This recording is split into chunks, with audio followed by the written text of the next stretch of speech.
Hello and welcome. Today we're talking about electric cars. Should you get one? What are the questions that you've got if you were thinking about one? And with us we've got an expert. Paul is here. Paul, tell us a little bit about yourself and welcome along. Hi, thanks for having me. So I'm Paul and I head up vehicle consulting Solent, and we're based in Gurnard and Cowes, and massively experienced in the motor industry, a huge passion for electric vehicles, and a self-proclaimed expert, and that's kind of been portrayed onto me by the people I speak to. So happy to be here and hopefully answer some questions for you. Excellent. So I guess first of all, the question that a lot of people have, if I buy an electric car, why does it cost so much more than a petrol or diesel car? Right, so it's the most popular question. In fact, the biggest phrase I ever get is electric vehicles are too expensive, which when you look at the list price of the vehicle, they actually are. But it's like anything, you get what you pay for. So you're getting the latest technology, you're getting specifically made vehicles based on now rather than 5 or 10 years ago, where they were designed for petrol or diesel cars.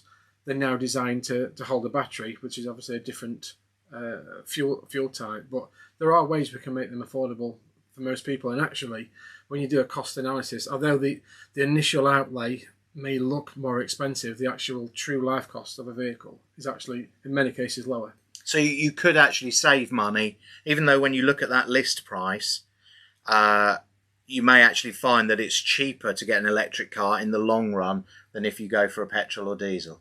Yeah, not in every case, but in a lot of cases, when you actually do a case study and you actually sit down and do the true life cost of a vehicle, including fuel, including charging, including insurance, tyres, maintenance, but also residual value, because although something may cost a lot of money to start with, actually it's not all going to lose money. So it's still got a value in 2 years, 3 years, 4 years.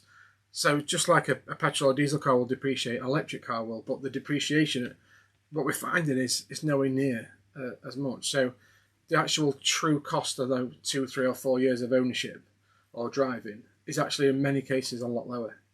And would you recommend buying a car, so I go to the garage and buy it outright, or is leasing a more affordable option in this case? Okay, so my business is regulated by the FCA, so that's the Financial Conduct Authority. So I have to be able to give impartial advice. So if somebody wants to go and buy a car, I can't say you shouldn't buy a car. What I can say is there are incredible ways of making a new car affordable for everybody, or as many people as possible to drive.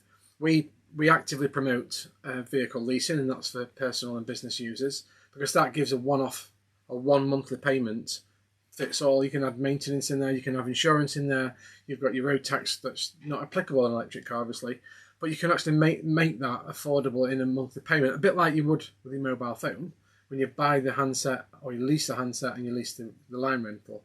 A very similar sort of process, just on a different commodity. So we can't necessarily say, oh, don't go and buy a car. But what I would say is a car depreciates. So for you to go and spend anything from £20,000 to £50,000 on something that you know will lose money, I think you should question whether or not that is the right decision to do. And when it comes to leasing, to give us a rough idea, where does leasing start at the moment? I mean, obviously it changes month on month.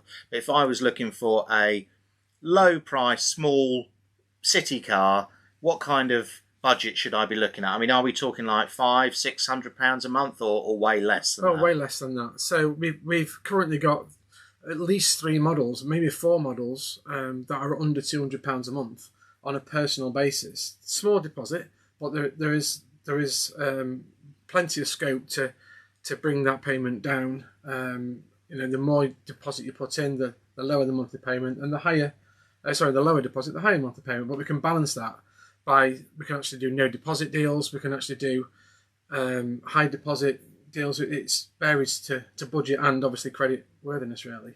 Mileage, whatever mileage you're going to be doing and what you want it setting at, and also what car you want, because not everybody wants a Renault Zoe, not everybody wants a Seat Mii, not everybody wants a Tesla or a Jaguar I-Pace, so it suits everyone. There's over 60 variants of electric cars. I was going to say, because going back only a few years, if you wanted an electric car, you probably had a Prius, which is a hybrid.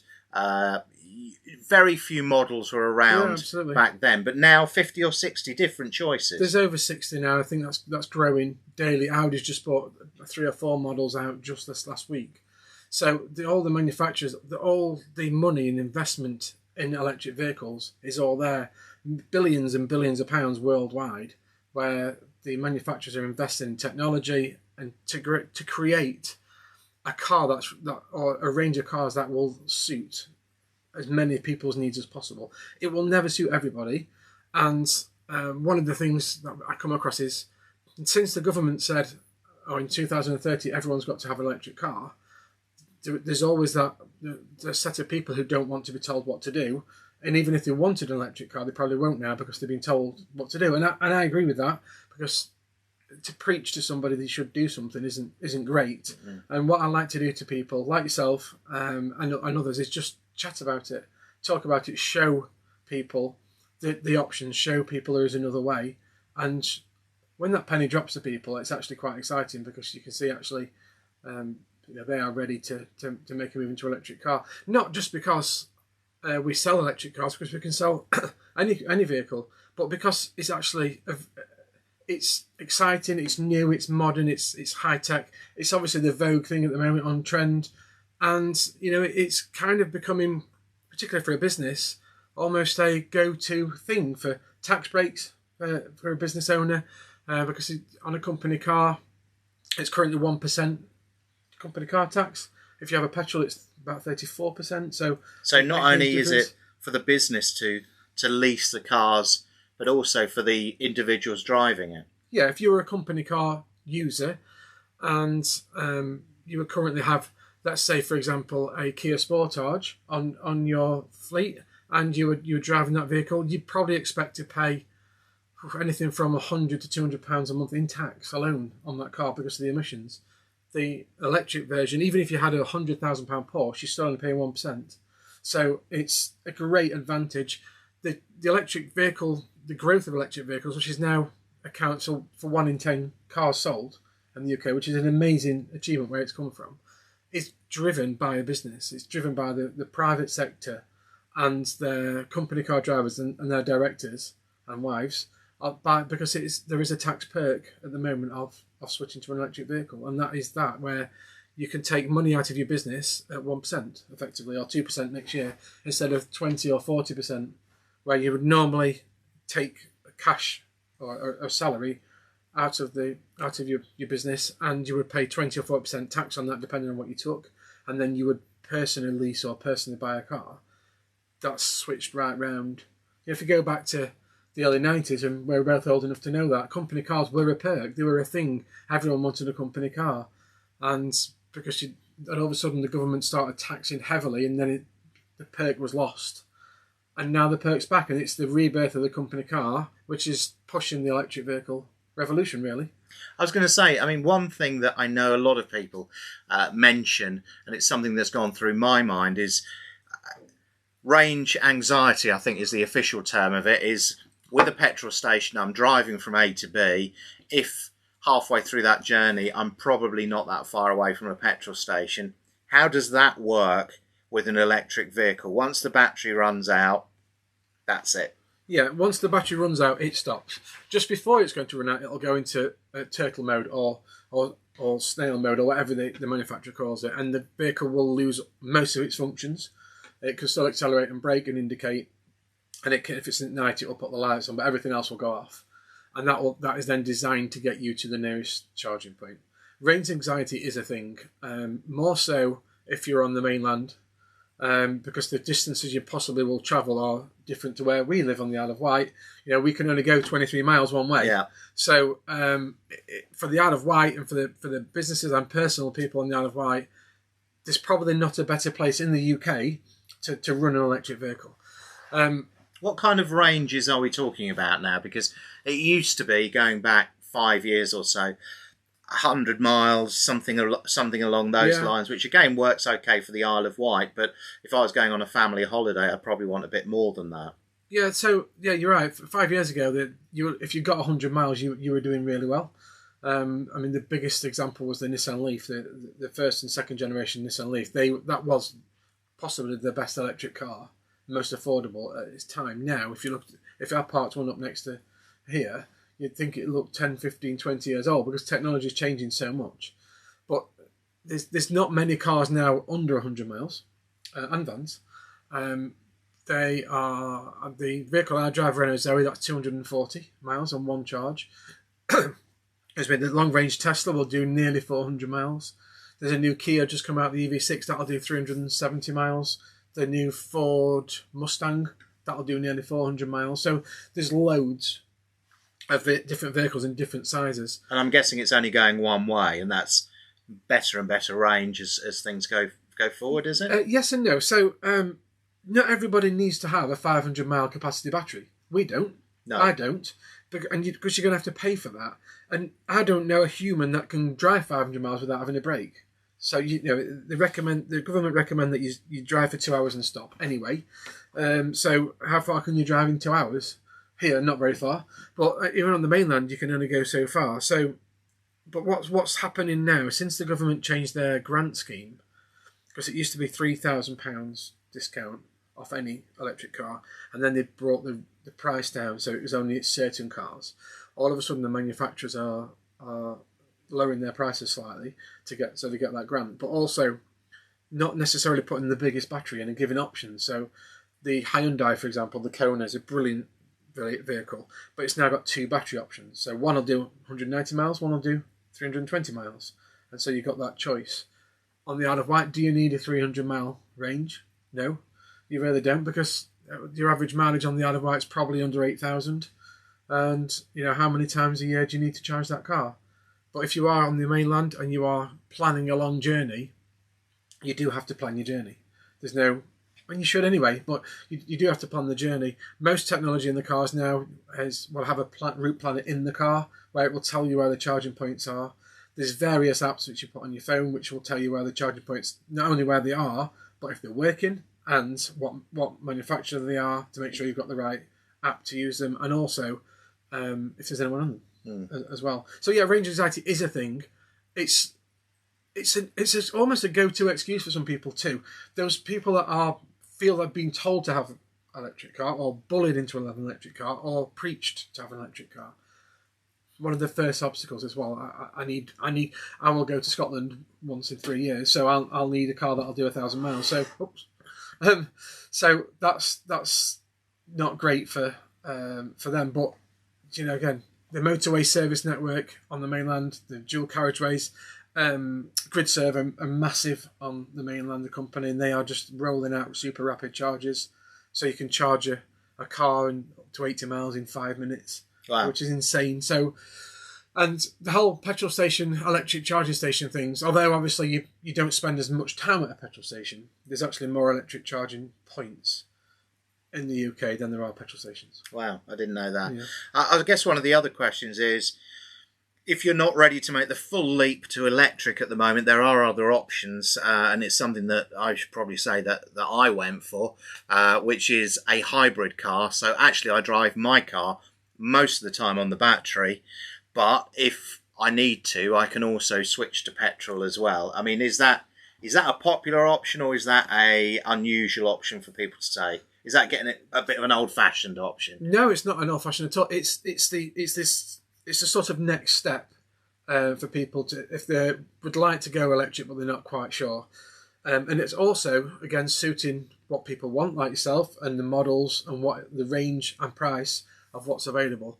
Plug-in hybrid electric vehicle, that's what you'll call, or a PHEV, is very popular. The Mitsubishi Outlander was the best selling and the best variant of that, but all of a sudden there's literally loads of different manufacturers now bringing out a plug-in hybrid. So a plug-in hybrid is quite simply a car that's double powered. So it's powered by a large battery which can be charged through an electric vehicle charging point, or a 3-pin plug, or petrol. So once the battery is expired, as you've said, and typically you're going to get between 20 and 30 miles range out of the battery, and then it just slips into the petrol. And that's a good idea for somebody who probably lives in a city and drives around a city, but then wants to go on the longer trip. Yeah, they've got both. They've got the advantages of both worlds. So it's called a hybrid for a reason. So it's almost like I quite like to go electric, but I'm not ready yet, so I'm going to transition. And a lot of people will say, right, I'm going to go hybrid this time and then full electric. And like yourself, that's probably down to what you can get as well. You know, what car is available. Yeah. You know, because not everybody wants to drive the same car. So as the range of electric vehicles comes on and they become affordable in people's minds, then I'm sure the FEV will effectively dry out too. It's got to anyway, but it'll affect it too. But it's a good stepping stone into an electric vehicle. And how about for people that haven't got a charging point at home or can't put one? Maybe they haven't got, maybe they're on-street parking as opposed to having a garage or a driveway. Does it still work for them? Amazingly, I think something like 62% of our customers on the Isle of Wight don't have a drive who've had electric vehicles, which is incredible. And it shows great faith in A, public charging system, but B, the car.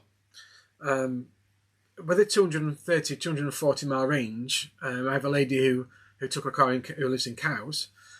She works all over the island, and obviously we say all over the island. It's not a massive commute, is it? But she's a freelance, so she visits. She's got clients as you know, Ventnor, Freshwater, Bembridge, so all four corners of the island, and she doesn't have a charging point at home. She doesn't have access to plug a car in at home at all, so she relies on public charging points. The public charging points on the Isle of Wight aren't enough. There's not enough of them. It's everyone knows that. I'm a big soapbox bouncer on that, and I know the council are now putting some more in, which is a great result, and a credit to them for actually doing that. There's another large company coming to the Isle of Wight as well, bringing rapid chargers, some more rapid chargers, So will this be a problem of the past? You know, how long do we have to? How long do we have to wait? I mean, obviously, some people, as you say, if 60% are doing it anyway, then I'm guessing that there are ways and means around it. I mean, it depends on how many miles you do, but do people charge up sort of once a week? It's not something you have to do every day, is it? No, we have a property company on the Isle of Wight who had their first electric car. They're getting a second today, which is great. And they don't have a charging point, and they don't have anywhere to put a charging point in any of their premises. So they're relying on public charging point. And even them doing what they do, they're charging once a week, and it's costing them £5 to do 200 and something miles, which is great for them. So there is all sorts of options. I think there's something like 6 council-owned charging points on the Isle of Wight, but there's more private investment going in. There's more businesses putting there. A lot of hospitality businesses we're talking to are putting charging points in. Well, I went to Tapnell Farm Park at the weekend, and they've got every kind of charging point you could possibly want, from Tesla through to just a 3-pin socket. I know that the other big advantage that I've found is that if you are in a council car park with a charging point, you can charge up and park for free. Yes, yeah. So you can charge. You can park for 90 minutes in Chapel Street in Newport and charge up, and that 90 minutes was probably cost you £3 in car parking charge, but it's going to cost you £4 or £5 to charge your car. So it's a great way of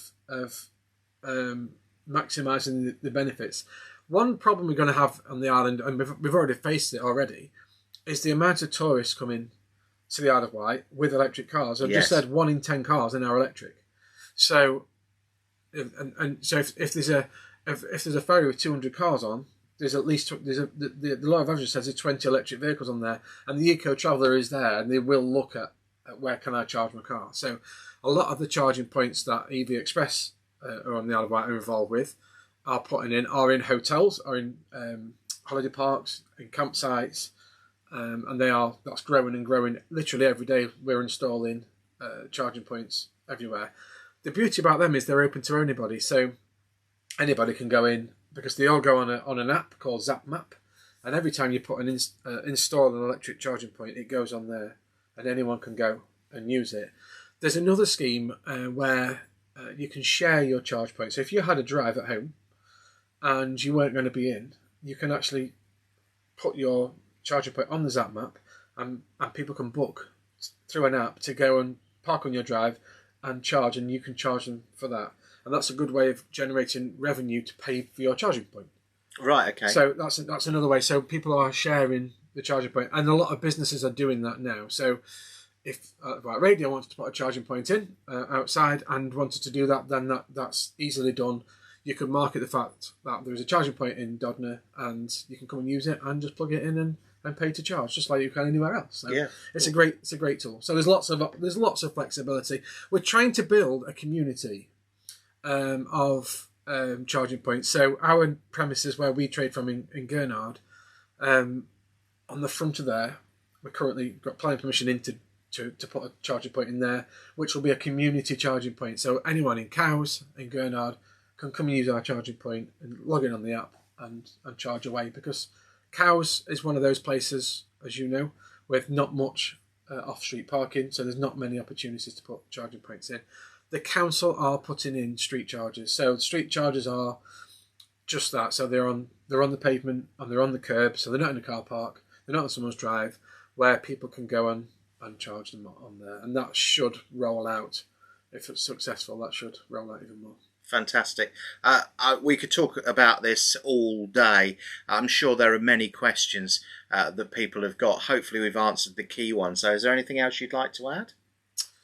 No, really. Just say, if anyone's interested in talking about an electric vehicle, this isn't a sales pitch. I don't sell. It's a passion of mine. I talk about it. It's a hobby, so I've researched a lot of it. So there'd be very little question I couldn't answer. And I find a lot of my customers say I'm really helpful, which is really nice, because normally people or the car salesman is portrayed as a different character, and that's in the next 8.5 years you're not going to be able to buy a petrol or a diesel car. So the conversation starts now, and if people are wary of it, or may think, in 3 or 4 or 5 years time I'll make that switch, talk to me now. Talk to me now. You can enroll on our mailing list to get latest updates. Every month we send out electric vehicle news, so it's like the new vehicles that's coming, the new range of batteries, how cheap we can make them. And where can we sign up for that? It's our website, which is vehicleconsultingsolent.com. vehicleconsultingsolent.com. Brilliant, Paul. Thank you so much. No worries. It's been a pleasure. Hopefully that's answered the questions. If I haven't answered your question, get in touch with Paul via that website, and I'm sure he would be happy to email you back or have a chat. Definitely.